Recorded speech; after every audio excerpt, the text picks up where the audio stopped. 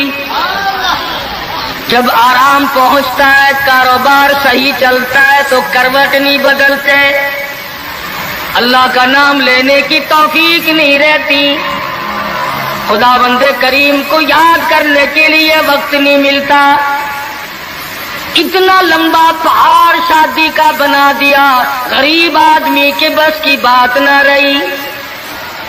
قرآن کریم کہتا ہے بادشاہت موجود ہو، دولت موجود ہو، سارا کاروبار صحیح چلتا ہو، وَإِذَا أَنْعَمْنَا عَلَى الْإِنسَانِ أَعْرَضَ وَنَأَىٰ بِجَانِبِهِ. اور جب مصیبت آئے وَإِذَا مَسَّهُ الشَّرُّ فَذُو دُعَاءٍ عَرِيضٍ.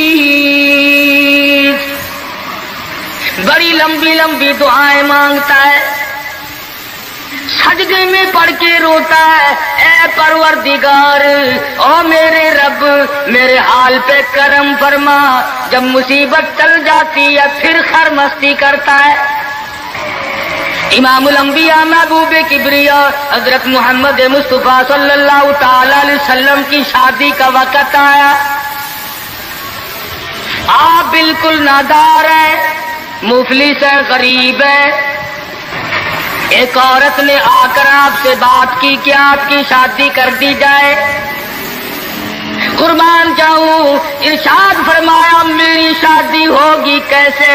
گھر نہیں، در نہیں، زر نہیں، پر نہیں، میرے پاس تو ساز و سامان نہیں. وہ کہنے لگی ایسی عورت سے اگر نکاح ہو جائے جس کے پاس دولت بھی ہو، سب کچھ موجود ہو، ارشاد فرمایا میں کس طرح سے کروں؟ وہ مجھ سے بھی تو مطالبہ کرے گی.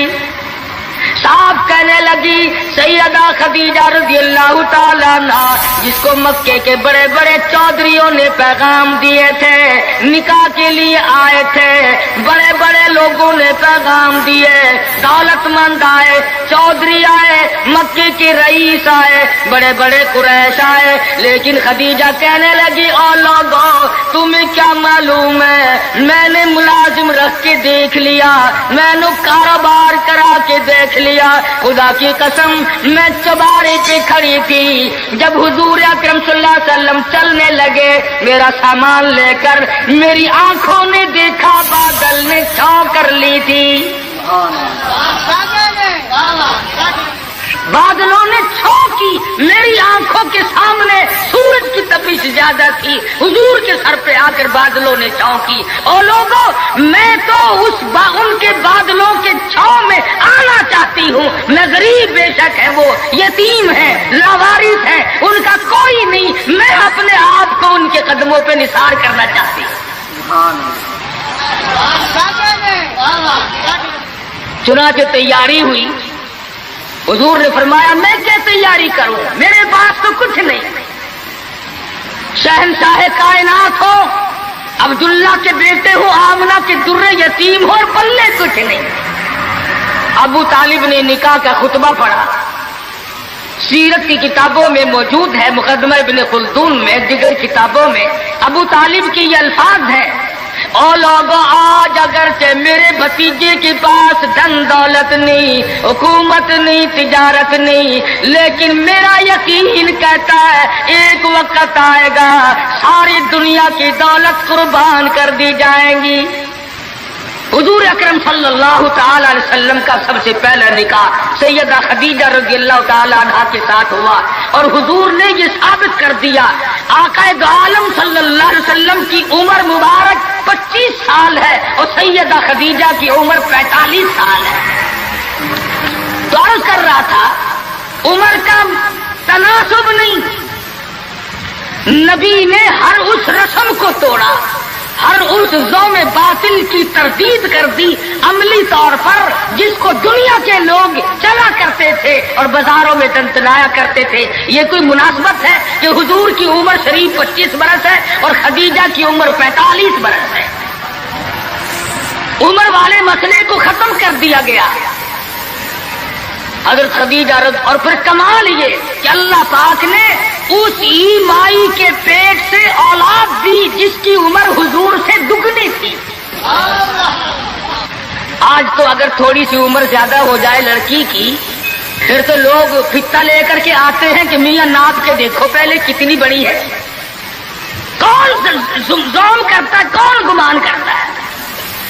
پچھلے سال میرے پاس ایک آدمی آیا اور کہنے لگا قاری صاحب ایک دعا کر دے۔ میں نے کہا کی کہ پہلے تو لڑکی کا رشتہ مانگنے کے لیے کافی لوگ آتے تھے، ہمیں ہوش نہ آیا، اب عمر کچھ زیادہ ہو گئی، اب کوئی مانگتا ہی نہیں۔ میں نے کہا دریا چناب میں دھکا دے دو، اب لے گا کوئی نہیں۔ پتا چلا شرافت بڑی چیز ہے، طہارت بڑی چیز ہے۔ یہ عمر کا بھی مسئلہ جو ہے یہ دیکھنے آج کل اگرچہ دیکھنا پڑتا ہے لیکن اس کی مناسبت کوئی نہیں۔ اگر لڑکی کی عمر زیادہ ہو تو حضور کے عمل نے پہلے یوں تردید کر دی، اور پھر ایسا وقت بھی آیا کہ حضور اکرم صلی اللہ علیہ وسلم کی عمر مبارک تقریباً 42 برس ہے اور سیدہ عائشہ صدیقہ رضی اللہ تعالی عنہا کی عمر 6 برس ہے۔ حضور کے عمل نے اس بات کو بھی توڑ دیا کہ اگر لڑکے کی زیادہ عمر ہو جائے تو کوئی بات نہیں، سنت کے خلاف نہیں ہے، شریعت کے خلاف نہیں ہے۔ سیدہ عائشہ صدیقہ رضی اللہ تعالی عنہا کی عمر مبارک اس وقت 9 برس ہے جب رخصتی ہوئی، اور حضور صلی اللہ علیہ وسلم کی عمر شریف میں حیات اور زندگی میں سیدہ عائشہ صدیقہ نے 18 برس گزارے۔ تو میں عرض کر رہا تھا سیدہ خدیجہ رضی اللہ تعالی عنہا کا جب انتقال ہو گیا تو بچیوں کا تمام دیکھ بھال، نگرانی اور سارا اہتمام حضور کے گلے میں آ پڑا۔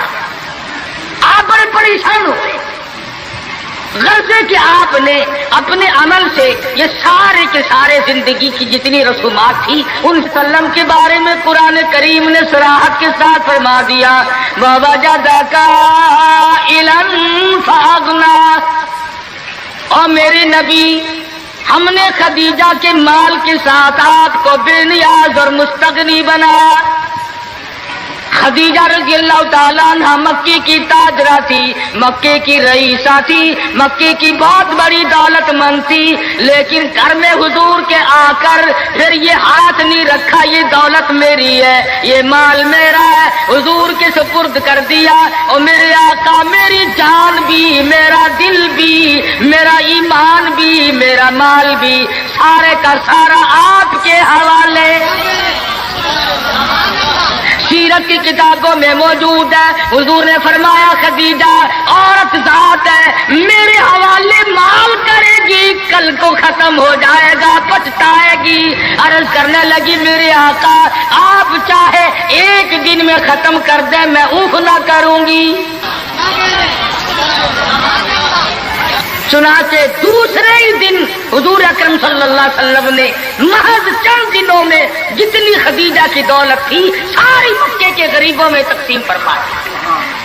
سیدہ خدیجہ کے عمل نے اس بات کی بھی تردید کر دی کہ جب تم شادی ہو کر کے آ گئی ہو تو تم بھی اور تمہارا مال بھی سب اس کے سپرد ہے۔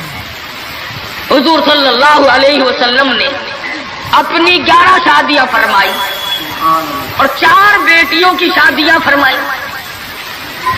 سیدہ رقیہ رضی اللہ تعالیٰ عنہ کی شادی عثمان ذی النورین رضی اللہ تعالیٰ عنہ کے ساتھ فرما دی۔ دونوں کے دونوں میاں بیوی ایک جگہ بیٹھے تھے، حضور تشریف لے آئے، فرمانے لگے رب اکبر کی قسم میں نے ساری زندگی میں اتنا حسین جوڑا نہیں دیکھا۔ اور حضرت رقیہ رضی اللہ تعالیٰ عنہ نے حضرت عثمان کے ساتھ لگ کر حبشے کی ہجرت فرمائی، پھر مدینہ منورہ کی ہجرت فرمائی۔ اس لیے قرآن کریم نے فرما دیا یا ایھا الناس، اے لوگوں، او انسانوں، او آدمیوں، او مردوں، اے عورتوں، اتقوا